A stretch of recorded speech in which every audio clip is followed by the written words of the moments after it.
नमस्कार साथियों, मैं विनोद कुमार आप सभी का स्वागत करता हूं फिर से एक नई क्लास के अंदर। तो चलिए शुरू करते हैं। राजस्थान के लिए जो हम मोस्ट इम्पोर्टेंट क्वेश्चन लेकर आ रहे हैं, इसके अंदर शुरू करते हैं एक मोटिवेशन कोड के साथ। फिर से कोशिश करने से मत घबराना। फिर से कोशिश करने से मत घबराना, क्योंकि इस बार शुरुआत है वो शून्य से नहीं, अनुभव से होगी। तो दोस्तों, आप अगर कोशिश कर रहे हैं या एक बार असफल हो गए तो फिर से घबराना नहीं है आपको। फिर से आपको एग्ज़ाम देना है और एक कड़ी मेहनत के साथ, क्योंकि अब की बार है वो शुरुआत शून्य से नहीं, अनुभव से होगी। क्योंकि आपने शुरुआत तो शून्य से तो कर ली है, लेकिन अब आपकी अनुभव से शुरुआत होगी। तो चलिए दोस्तों शुरू करते हैं आज का पहला क्वेश्चन। आज का पहला क्वेश्चन कि निम्नलिखित में से नागपुरी है वो किस पशु की नस्ल है। निम्नलिखित में से नागपुरी है वो किस पशु की नस्ल है। बकरी की नस्ल है, या फिर भैंस की नस्ल है, या गाय की, या इनमें से कोई नहीं। इनमें से किसकी है वो नागपुरी नस्ल है दोस्तों। तो भैंस की अगर बात करें तो नागपुरी नस्ल है वो किसकी है, भैंस की नस्ल है। भैंस की एक क्या है, नस्ल है नागपुरी। भैंस की एक नस्ल है। चलिए नेक्स्ट क्वेश्चन। राजस्थान की कामधेनु, क्या दोस्तों राजस्थान की कामधेनु किसे कहते हैं। राजस्थान की कामधेनु किसे कहते हैं। गिर को कहते हैं, या थार पारकर को कहते हैं, या राठी को, या नागौरी को। किसको राजस्थान की कामधेनु कहा जाता है दोस्तों। तो यहाँ पर सी ऑप्शन राइट हो जाएगा। राठी को राजस्थान की क्या कहते हैं, राजस्थान की कामधेनु कहते हैं। राठी को राजस्थान की कामधेनु कहते हैं। चलिए नेक्स्ट क्वेश्चन दोस्तों। राजस्थान का प्रथम अगर जैविक उद्यान की बात करें तो वो कौन सा। राजस्थान का प्रथम जैविक उद्यान नाहरगढ़, जोधपुर, या बीकानेर, या सजनगढ़। इनमें से कौन सा है वो राजस्थान का प्रथम जैविक उद्यान है। तो दोस्तों यहाँ पर डी ऑप्शन राइट हो जाएगा। सजनगढ़ की बात करें, सजनगढ़ जो कहाँ पर पड़ता है, आपके उदयपुर के अंदर है। सजनगढ़ कहाँ पर है, उदयपुर के अंदर है।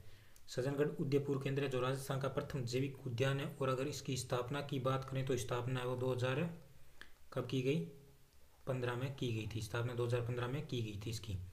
चलिए दोस्तों नेक्स्ट क्वेश्चन। अबेड़ा बायोलॉजिकल पार्क, अबेड़ा कौन सा दोस्तों, अबेड़ा बायोलॉजिकल पार्क है वो निम्न में से स्थित है। अबेड़ा बायोलॉजिकल पार्क है वो कहाँ पर स्थित है दोस्तों। कोटा के अंदर है, या फिर जयपुर के अंदर है, या बीकानेर के अंदर, या उदयपुर के अंदर। इनमें से कहाँ पर स्थित है अबेड़ा बायोलॉजिकल पार्क। अबेड़ा बायोलॉजिकल पार्क, तो यहाँ पर अगर दोस्तों बात करें तो कोटा के अंदर हो जाएगा अबेड़ा बायोलॉजिकल पार्क। यहाँ पर ये ऑप्शन है वो बिल्कुल राइट हो जाएगा। कोटा के अंदर अबेड़ा बायोलॉजिकल पार्क स्थित है दोस्तों। चलिए नेक्स्ट क्वेश्चन की अगर बात करें कि जैसलमेर की स्थापना हुई थी। जैसलमेर की स्थापना हुई थी तो कब हुई दोस्तों। जैसलमेर की स्थापना अगर देखा जाए ईस्वी सन में देखा जाए तो जैसलमेर की स्थापना है वो 1100 कब की गई थी, 1155 में की गई थी। जैसलमेर की स्थापना 1155 ईस्वी के अंदर की गई थी। और अगर शताब्दी सन की बात करें तो 12वीं शताब्दी के अंदर। कहाँ, यहाँ पर ऑप्शन हो जाएगा 12वीं शताब्दी। 12वीं शताब्दी के अंदर जैसलमेर की स्थापना की गई थी दोस्तों। जैसलमेर की स्थापना की गई थी। और दोस्तों ये क्वेश्चन है वो हाल ही में आपके जो वीडियो का एग्ज़ाम हुआ है, वीडियो जो ग्राम सेवक का एग्ज़ाम हुआ है, इसके अंदर पूछा गया दोस्तों। तीसरी शिफ्ट में पूछा गया क्वेश्चन था जैसलमेर की स्थापना दोस्तों। चलिए दोस्तों नेक्स्ट क्वेश्चन। निम्नलिखित में से क्या दोस्तों, निम्नलिखित में से ढोला मारू की चौपाई किसकी रचना है। निम्नलिखित में से जो ढोला मारू की रचना है वो किसकी है दोस्तों। ढोला मारू की चौपाई ये किसकी है, कवि कल्लोल की है, या जग्गा खिड़िया की है, या कुशल लाभ, या केशवदास गार्डन। इनमें से किसकी है वो दोस्तों ढोला मारू की चौपाई है दोस्तों। तो यहाँ पर ऑप्शन नंबर सी राइट हो जाएगा कि कुशल लाभ के द्वारा रचना की गई थी ढोला मारू की चौपाई की। तो यहाँ ऑप्शन सी है वो राइट हो जाएगा, बिल्कुल ऑप्शन सी राइट है, कुशल लाभ। चलिए दोस्तों नेक्स्ट क्वेश्चन। स्वामी केशवानंद कौन सा दोस्तों, स्वामी केशवानंद है राजस्थान कृषि विश्वविद्यालय की स्थापना हुई थी। स्वामी केशवानंद राजस्थान कृषि विश्वविद्यालय की स्थापना कब हुई दोस्तों, 1987 के अंदर, 1995 के अंदर, या 1887 के अंदर, या 1896 के अंदर। इनमें से कौन से सन के अंदर है राजस्थान आपके स्वामी केशवानंद राजस्थान कृषि विश्वविद्यालय की स्थापना की गई थी। या इसकी अगर बात करें तो ये कहाँ पर स्थित है, तो ये आपके बीकानेर के अंदर स्थित है। बीकानेर के अंदर स्थित है दोस्तों, बीकानेर के अंदर स्थित है। इसकी स्थापना अगस्त 1987 के अंदर की गई थी, यानी 1987 के अंदर है। स्वामी केशवानंद राजस्थान कृषि विश्वविद्यालय की स्थापना की गई थी अगस्त 1987 के अंदर। तो बिल्कुल राइट ऑप्शन हो जाएगा ए आपका। चलिए दोस्तों नेक्स्ट क्वेश्चन। राजस्थान में सर्वाधिक पुरुष साक्षरता स्थित है। राजस्थान में सर्वाधिक पुरुष है वो साक्षरता कहाँ पर है? राजस्थान में सर्वाधिक पुरुष साक्षरता कौन से जिले के अंदर है? कोटा जिले के अंदर है, झुंझुनू के अंदर है, या जयपुर के अंदर, या भरतपुर के अंदर? इनमें से कहाँ पर है वो सर्वाधिक पुरुष साक्षरता स्थित है? अगर दोस्तों महिला पुरुष साक्षरता की बात करें तो झुंझुनू के अंदर सर्वाधिक है वो महिला साक्षरता है। और अगर पुरुष की बात करें तो यहाँ पर ए ऑप्शन हो जाएगा कोटा। कोटा के अंदर है सर्वाधिक पुरुष साक्षरता स्थित है। कोटा के अंदर सर्वाधिक पुरुष साक्षरता स्थित है। राजस्थान में राज्य सूचना आयोग। राजस्थान में राज्य सूचना आयोग का गठन कब किया गया था? राज्य सूचना आयोग का गठन है वो कब किया गया था राजस्थान के अंदर? 18 अप्रैल 1919 के अंदर, 18 अप्रैल 2006 के अंदर, या 14 मार्च 2006 के अंदर, या फिर 27 अक्टूबर 2006 के अंदर? इनमें से कब है वो राज्य सूचना आयोग का गठन किया गया था दोस्तों? अगर बात करें राज्य सूचना आयोग के हेडक्वार्टर की तो दोस्तों राज्य सूचना आयोग का हेडक्वार्टर है वो कहाँ पर है? आपके जयपुर के अंदर है। कहाँ है? जयपुर के अंदर है। राज्य सूचना आयोग का हेडक्वार्टर जयपुर के अंदर है। इसकी स्थापना वो 18 अप्रैल 2006 के अंदर की गई थी आपके राज्य सूचना आयोग की दोस्तों। 18 अप्रैल 2006 के अंदर स्थापना की गई थी राज्य सूचना आयोग की। चलिए नेक्स्ट क्वेश्चन। राजस्थान की प्रथम महिला मंत्री कौन थी दोस्तों? राजस्थान की प्रथम महिला मंत्री की अगर बात करें तो वो कौन थी? गायत्री देवी थी, या फिर कमला बेनीवाल, या दिया कुमारी, या फिर कृष्णा कुमारी? कौन थी राजस्थान की प्रथम महिला मंत्री दोस्तों? तो यहाँ पर बी ऑप्शन राइट हो जाएगा, कमला बेनीवाल।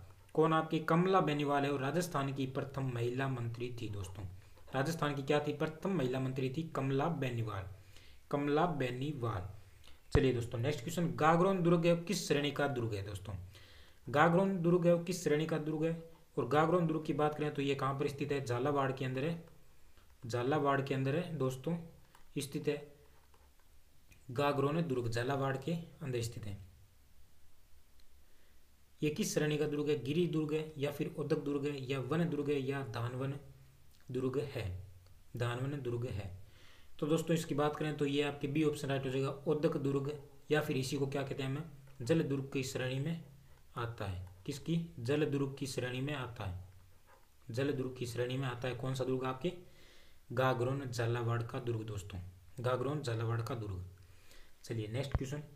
वीर विनोद के अनुसार, वीर विनोद के अनुसार अगर बात करें, वीर विनोद के अनुसार अगर बात करें कि मेवाड़ रियासत में स्थित 84 दुर्गों में से 32 दुर्गों का निर्माण है वो किसने करवाया था? वीर विनोद का ग्रंथ आता है श्यामल दास के द्वारा लिखा गया था वीर विनोद।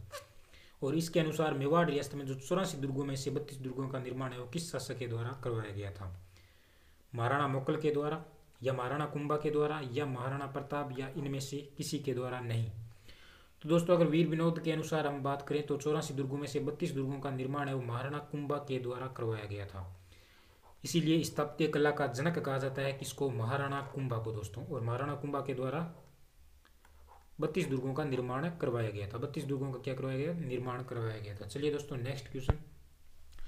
राजस्थान में एक थंबा महल, राजस्थान में एक थंबा महल है वो कहाँ पर स्थित है? एक थंबा महल राजस्थान के अंदर कहाँ पर है? डूंगरपुर में है, जयपुर में है, या फिर जैसलमेर में, या आपके जोधपुर में? इनमें से कहाँ पर है वो? इनमें से कहाँ पर है राजस्थान में एक थंबा महल स्थित है दोस्तों? तो यहाँ पर ऑप्शन डी राइट हो जाएगा, जोधपुर के अंदर, मंडोर के अंदर है वो एक थंबा महल है। कहाँ पर है दोस्तों? जोधपुर के मंडोर के अंदर। और मंडोर में दोस्तों किसका मंदिर बना हुआ है? तो मंडोर में आपके मंदोदरी का, आपके मंडोर रावण का मंदिर स्थित है मंडोर के अंदर। तो यहाँ पर ऑप्शन है डी ऑप्शन राइट हो जाएगा, एक थंबा महल। और दोस्तों एक थंबा महल की बात करें तो वो डूंगरपुर के अंदर हो जाएगा, डूंगरपुर के अंदर। चलिए दोस्तों नेक्स्ट क्वेश्चन है अल्बर्ट हॉल का नक्शा। क्या दोस्तों? अल्बर्ट हॉल का नक्शा, अल्बर्ट हॉल का जो नक्शा है वो किसके द्वारा तैयार किया गया था? अल्बर्ट हॉल जो जयपुर के अंदर स्थित है, अल्बर्ट हॉल का नक्शा किसके द्वारा तैयार किया गया था? एडवर्ड फ्रेडफोर्ड के द्वारा। और सर स्टुअर्ट जैकब के द्वारा, या एडविन ओलार्ड के द्वारा, या विद्याधर चक्रवर्ती के द्वारा। इनमें से किसके द्वारा है दोस्तों? अल्बर्ट हॉल का नक्शा तैयार किया गया था दोस्तों। अगर बात करें तो बी ऑप्शन यहाँ पर राइट हो जाएगा, सर स्टुअर्ट जैकब के द्वारा। सर स्टुअर्ट जैकब के द्वारा, यहाँ पर जैकब के द्वारा वो नक्शा तैयार किया गया था अल्बर्ट हॉल का, जो कहाँ पर स्थित है? अल्बर्ट हॉल है वो आपके जयपुर के अंदर है, जयपुर के अंदर है स्थित है, जयपुर के अंदर स्थित है अल्बर्ट हॉल। चलिए नेक्स्ट क्वेश्चन, निम्नलिखित में से पशुपात संप्रदाय का जो प्रमुख स्थल है वो कौन सा है? निम्नलिखित में जो पशुपात संप्रदाय है इसका आपके प्रमुख स्थल कौन सा है? प्रमुख स्थल कौन सा है पशुपात संप्रदाय का? मथुराधीश मंदिर, एकलिंग जी का मंदिर, या विभीषण मंदिर, या कंसुआ का शिव मंदिर। दोस्तों कंसुआ का शिव मंदिर, इनमें से कौन सा राइट ऑप्शन है जहाँ पर पशुपात संप्रदाय का प्रमुख स्थल है? तो यहाँ बी ऑप्शन राइट हो जाएगा, एकलिंग जी का जो मंदिर है, एकलिंग जी का मंदिर है, यहाँ पर पशुपात संप्रदाय का मंदिर है। एकलिंग जी का मंदिर बात करें तो कैलाशपुरी कहाँ पर है? उदयपुर के अंदर है। कैलाशपुरी उदयपुर के अंदर है, कैलाशपुरी उदयपुर के अंदर स्थित है आपका कौन सा? एकलिंग जी का मंदिर। और जो मेवाड़ के महाराणा है वो दीवान मानते हैं एकलिंग जी के, स्वयं को एकलिंग जी के दीवान मानते हैं। और मंदिर के निर्माण की अगर बात करें तो बप्पा रावल के द्वारा निर्माण किया गया था, लेकिन जिन्होंने द्वारा वो महाराणा मोकल के द्वारा करवाया गया था। चलिए दोस्तों, मेवाड़ का अमरनाथ किसे कहा जाता है? मेवाड़ का अमरनाथ है वो किसे कहा जाता है? मेवाड़ का अमरनाथ। गुप्तेश्वर मंदिर को, लक्ष्मण मंदिर को, या आपके गेपरनाथ महादेव के मंदिर को, या जगदीश मंदिर के, इनमें से किसको है दोस्तों मेवाड़ का अमरनाथ कहा जाता है दोस्तों? तो यहाँ पर ए ऑप्शन राइट हो जाएगा, गुप्तेश्वर महादेव का जो मंदिर है इसे मेवाड़ का क्या कहते हैं? मेवाड़ का आपके कहते हैं अमरनाथ कहते हैं। और दोस्तों ये कहाँ पर है? तो ये उदयपुर के अंदर हो जाएगा, उदयपुर के अंदर स्थित है आपके गुप्तेश्वर महादेव का मंदिर, जिसे मेवाड़ का अमरनाथ है कहा जाता है। अगर दोस्तों बात करें राजस्थान का अमरनाथ किसे कहते हैं? राजस्थान के अमरनाथ की बात करें, राजस्थान का अमरनाथ की बात करें, अमरनाथ की बात करें तो वो कौन सा हो जाएगा? पाली को राजस्थान का अमरनाथ कहा जाता है। पाली को राजस्थान का क्या कहते हैं? अमरनाथ है कहते हैं आपके। जगदीश मंदिर को सपने से बना मंदिर है भी कहा जाता है, ये याद रख लेना, पूछा जाता है। राजस्थान का अमरनाथ ये यहाँ पर आ गया कि राजस्थान का अमरनाथ किसे कहते हैं? अभी मैंने बताया पाली को राजस्थान का अमरनाथ है कहा जाता है दोस्तों। चलिए नेक्स्ट क्वेश्चन, राजस्थान में स्थित जो तिथि अंकित मंदिर कौन सा है? राजस्थान में स्थित जो तिथि अंकित मंदिर कौन सा है, यानी जहाँ पर उस मंदिर पर है तिथि अंकित है। तो राजस्थान का ऐसा कौन सा मंदिर है जहाँ पर तिथि अंकित है दोस्तों? तो गुप्तेश्वर मंदिर हो जाएगा, या जगदीश मंदिर हो जाएगा, या शीतलेश्वर महादेव का मंदिर, या इनमें से कोई नहीं। तो यहाँ पर आपके सी ऑप्शन राइट हो जाएगा कि शीतलेश्वर जो महादेव का मंदिर है, और ये जो मंदिर है वो कहाँ पर है? झालरापाटन झालावाड़ के अंदर है। कहाँ पर है? झालावाड़ के अंदर है स्थित है, झालावाड़ के अंदर स्थित है शीतलेश्वर महादेव मंदिर, जो तिथि अंकित है, एकमात्र मंदिर है। गुप्तेश्वर मंदिर की हमने बात की, मारवाड़ का अमरनाथ कहते हैं, और जगदीश मंदिर जिसे सपनों से बना मंदिर भी कहा जाता है दोस्तों। चलिए नेक्स्ट क्वेश्चन है, राजस्थान में हवेलियों का शहर किसे कहते हैं? राजस्थान में हवेलियों का शहर किसे कहते हैं? भरतपुर को, बांसवाड़ा को, या अजमेर को, या उदयपुर को, इनमें से किसको हवेलियों का शहर कहा जाता है दोस्तों? तो यहाँ पर डी ऑप्शन राइट हो जाएगा, यहाँ पर डी ऑप्शन राइट हो जाएगा कि उदयपुर को क्या कहते हैं? हवेलियों का शहर कहते हैं, उदयपुर को हवेलियों का शहर कहते हैं। अजमेर की बात करें तो इसे अंडों की टोकरी भी कहा जाता है अजमेर को। और बांसवाड़ा 100 द्वीपों का शहर कहलाता है, बांसवाड़ा आपका दोस्त 100 द्वीपों का शहर कहलाता है बांसवाड़ा। बांसवाड़ा के और क्या प्रसिद्ध है दोस्तों? आम के पापड़ प्रसिद्ध है बांसवाड़ा के। तो यहाँ पर सही ऑप्शन हो जाएगा डी ऑप्शन की उदयपुर को हवेलियों का शहर कहा जाता है। चलिए दोस्तों नेक्स्ट क्वेश्चन, बीबी जरीना का मकबरा स्थित है। बीबी जरीना का मकबरा स्थित है, कहाँ पर स्थित है बीबी जरीना का मकबरा? सवाई माधोपुर के अंदर, टोंक के अंदर, या सिक्कर, या फिर धौलपुर, इनमें से कौन सा राइट ऑप्शन हो जाएगा जहाँ पर बीबी जरीना का मकबरा स्थित है? तो यहाँ पर बी आपके ऑप्शन हो जाएगा, डी ऑप्शन राइट हो जाएगा, धौलपुर।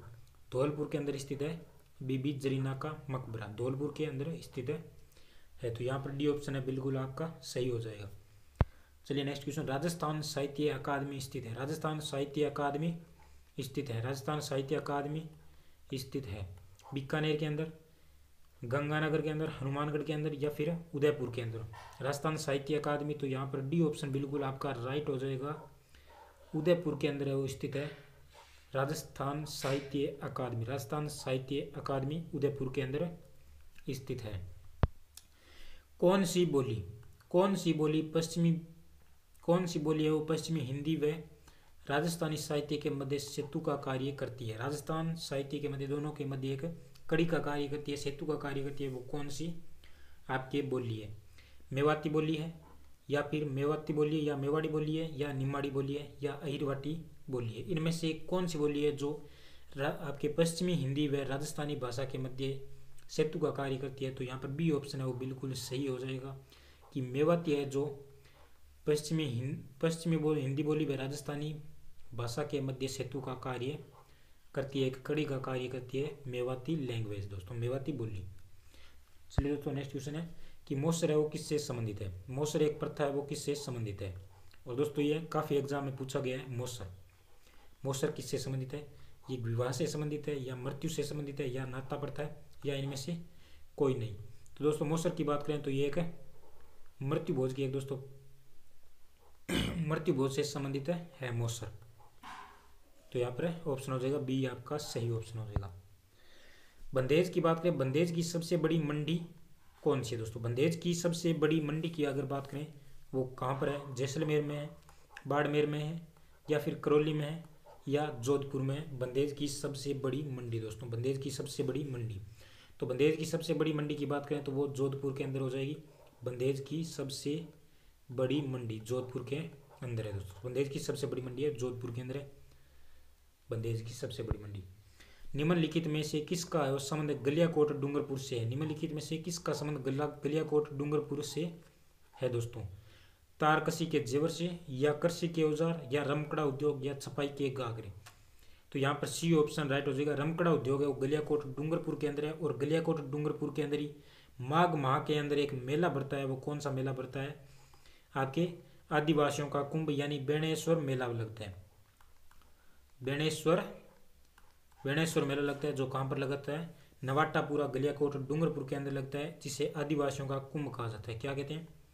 आदिवासियों का कुंभ कहते हैं। आदिवासियों का कुंभ कहते हैं। आदिवासियों का कुंभ कहते हैं। आदिवासियों का कुंभ कहा जाता है, जो माघ माह के अंदर लगता है दोस्तों। चलिए दोस्तों आज के इतने क्वेश्चन है, बाकी नेक्स्ट क्लास के अंदर करते हैं। तो वीडियो कैसा लगा कमेंट करके जरूर बताना। Thank you. जय हिंद, जय भारत।